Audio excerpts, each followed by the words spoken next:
What if I told you that somewhere in rural Vermont, there lived a man who could plant ordinary garden seeds and harvest the lost memories of strangers? What if I told you that this wasn't a fairy tale, but a documented case that baffled investigators for over 2 decades? Today, we're diving into the disturbing true story of Harold Pemberton, the gardener who grew other people's secrets. Picture this: it's 1997, and Martha Kellaway is frantically searching her house in Burlington, Vermont. Her wedding ring, passed down through 4 generations, has vanished without a trace. She's torn apart every drawer, every cushion, every possible hiding place. The ring that her great-grandmother wore through the Great Depression, that survived 2 world wars, that carried the fingerprints of 4 generations of women, has simply disappeared. 3 weeks later, Martha receives a phone call that would change everything. A man with a gravelly voice tells her he has something that belongs to her. He gives her an address 50 miles away and hangs up. Against every instinct, screaming at her to stay home, Martha drives to the address. What she finds there defies every law of nature she thought she knew. Harold Pemberton's backyard wasn't like any garden you've ever seen. Rows upon rows of perfectly manicured soil stretched across 2 acres. But instead of vegetables or flowers, Harold was harvesting memories.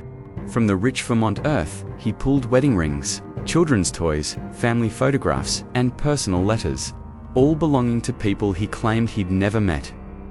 When Martha arrived that autumn afternoon, Harold led her to row 17, section C. He knelt down, brushed away the dark soil with his weathered hands, and there, gleaming against the black earth, was her great-grandmother's wedding ring, not buried, not planted by human hands, but grown from the soil itself, like a golden flower. But here's where the story takes a turn into territory that will make your skin crawl. Martha wasn't Harold's first visitor.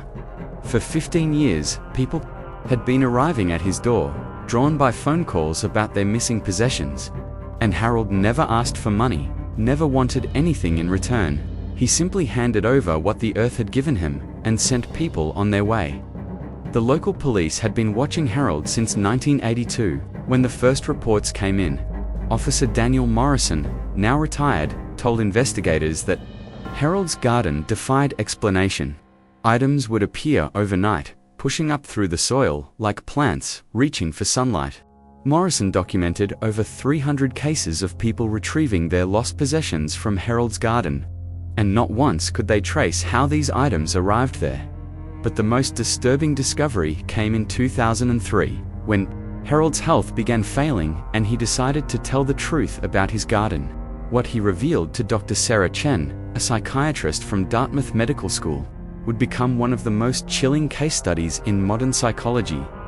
Harold had been born in 1938, the 7th son of a 7th son, in a house that sat on what the local Abenaki tribe called cursed ground.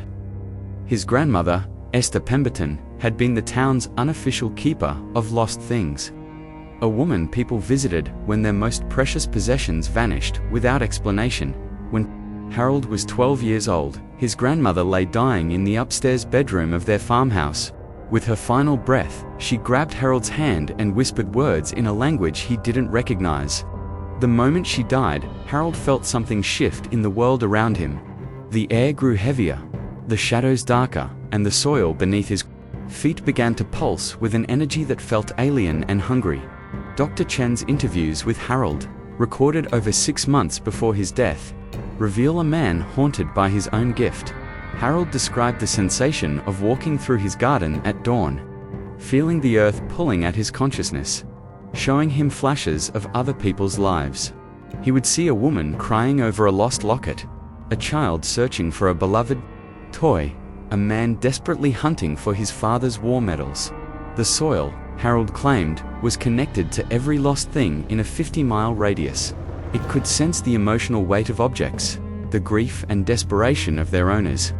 And somehow, through mechanisms that science still cannot explain, it would call these items home. But Harold's gift came with a terrible price. For every object the earth returned, it demanded something in exchange. Harold aged rapidly, his hair turning white by age 30, his skin developing deep lines that looked less like wrinkles and more like cracks in dried earth. By his 60th birthday, he looked 90 years old, his body slowly becoming part of the soil he tended. The most horrifying aspect of Harold's story emerged in his final interviews with Dr. Chen. He confessed that not everything growing in his garden belonged to living people. Some items, he whispered, belonged to the dead. Wedding rings from women buried decades ago, pocket watches from men killed in wars, children's toys from young souls who had passed on long before their time. Harold described walking through his garden at midnight and seeing ghostly figures kneeling beside the growing objects, weeping silently as they watched their possessions return to the world of the living. These spirits, he claimed, were trapped by their attachment to material things, unable to move on while their most precious belongings remained lost. In his final months, Harold's garden began producing items that no living person had come to claim. Ancient jewelry, photographs from the 1800s, letters written in languages that local linguists couldn't identify. Dr. Chen theorized that Harold's connection to the soil had grown so strong that he was accessing lost objects from across centuries, tapping into a reservoir of human grief that stretched back generations. The end came for Harold Pemberton on October 30, 2003. Neighbors found him in his garden at dawn, his body partially buried in the soil of Row 1. Section A. His fingers had grown into root-like appendages that stretched deep into the earth, and his skin had taken on the dark, rich color of Vermont loam. But here's what will keep you awake tonight. Harold's garden didn't die with him. For months after his burial, people continued to receive phone calls about their lost possessions. Investigators traced the calls to Harold's old farmhouse, but the phone had been disconnected for weeks. The current owner of the property, James Harwick, maintains the garden exactly as Harold left it. He claims that objects still appear in the soil, pushing up through the earth like flowers blooming in reverse. People still arrive at his door, clutching phone numbers written in their own handwriting, numbers they don't remember writing. Dr. Chen's final report on the Pemberton case raises questions that science cannot answer. How can soil develop consciousness? How can earth feel human emotion? How can the boundary between life and death become so thin that the desperate wishes of the living can literally reshape reality? The Pemberton farmhouse still stands on its hill in rural Vermont, the garden still tended, still producing the lost treasures of strangers. Local teenagers dare each other to walk through Harold's rows at midnight, claiming they can hear whispers coming from the soil, the voices of the dead, asking for their possessions to be returned. Some say that Harold's grandmother's final words were a curse, passed down through generations of women who could speak to the space between worlds. Others believe that Harold discovered a natural phenomenon that science simply isn't ready to understand. But everyone who knew Harold agrees on one thing: his gift was never a blessing. The soil remembers everything we lose, everything we love, everything we leave behind. And somewhere in Vermont, in a garden that shouldn't exist, the earth is still listening to our deepest sorrows, still offering to return what we've lost, still demanding payment for its impossible services.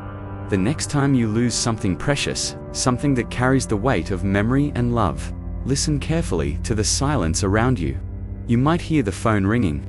You might find yourself writing down an address you've never seen before, and you might discover that some gifts from the earth come with a price too terrible to pay. But the most disturbing truth about Harold Pemberton isn't what he could do. It's what his story tells us about the nature of loss itself. Every object we lose carries a piece of our soul with it. Every treasure that disappears takes a fragment of our heart into the darkness. And somewhere, in the space between what we remember and what we forget, the earth is keeping score. The garden is still there, still growing the lost memories of the living and the dead. And according to the current property owner, it's expanding. New rows appear each spring, ready to harvest the sorrows of a world that loses a little more of itself every day. Sweet dreams.